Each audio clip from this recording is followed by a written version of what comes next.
xibaar yu wér te wóor ca tàng-tàng ba abonnez-vous pour ngeen di mën di jot suñuy vidéo. jërë ngeen jëf ci ànd gi ak ñun ci chaîne bi di Buzz 221 HD. mbir mu yéeme te doy waar moom moo xew Mbàkke kii di woy turu Mamadou Guissé ay atam toll ci ñaar fukk lañu faat bakkanam ci anam bu doy waar te yéeme moom xale bi 19 ans la am. ci ginnaawam lañ ko bett daal di koy jam ginnaaw bi nga xamee ni kii def lu nu mel nag yoon daan na koy teg loxo ca Koungheul. dañ ñëw ci mbir mi naka la demee mu nekk ab scène boo xam ne scène bu macabre la les éléments de la brigade de recherche du commissariat urbain de Mbacké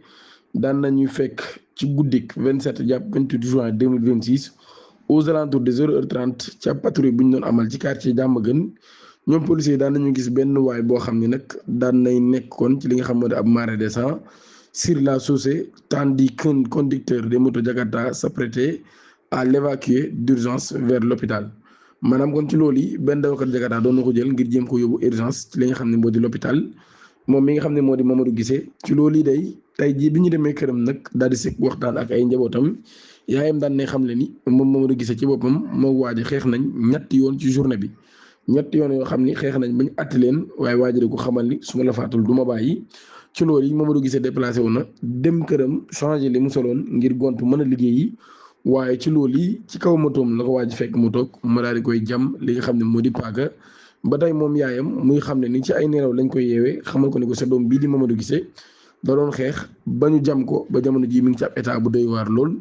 ginnaaw bi nga xam ne yóbbu nañ ko ci hôpital tamit moom yaay ji daan nay dem ba tiim ko xool ko waaye jamono boobee li ni yaayam expliqué mooy ci même moment Mamadou Guissé li mu doon xam ne mooy mënatuma noyyi maanaam mënatuma noyyi loolu yi mooy kàddu yi nga xam ni doon na ko doon yëkkati ci loolu kon ci la daal di jaaree mujj daal di génn àdduna ki def lu ni mel nag di M ba moom tamit ab dawalkatu moto Jakarta moom mi ay atam di toll ci 22 ans ñu xam ne ni ñoom ñaar ñi ñoo doon ànd ci loolu yi moom M ba nag daan nay dawoon bi mu defee loolu ba pare yoon mi ngi ko tegee loxo ca Koungheul yaayu ki nga xam ne moo di M ba tamit daan nay confirmer xeex bi nga xam ne doon na am ci seen diggante ñoom ñaar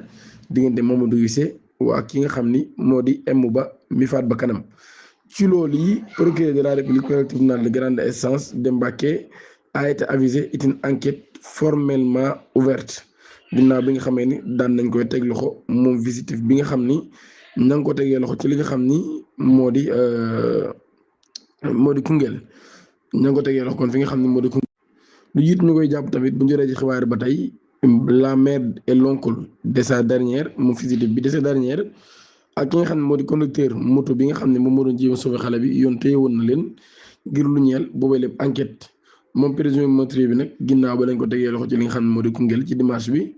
recherche yi nga xam ne ñi ngi ko doon amal moom mujjee kon daal di abattre ñu mën koo teg loxo moom mi dawoon moom mi nga xam ne moo def jéye ju ñaaw ju bon jooji di ñaan ngeen abonné activer cloche notification bi te aimé vidéo bi jërë ngeen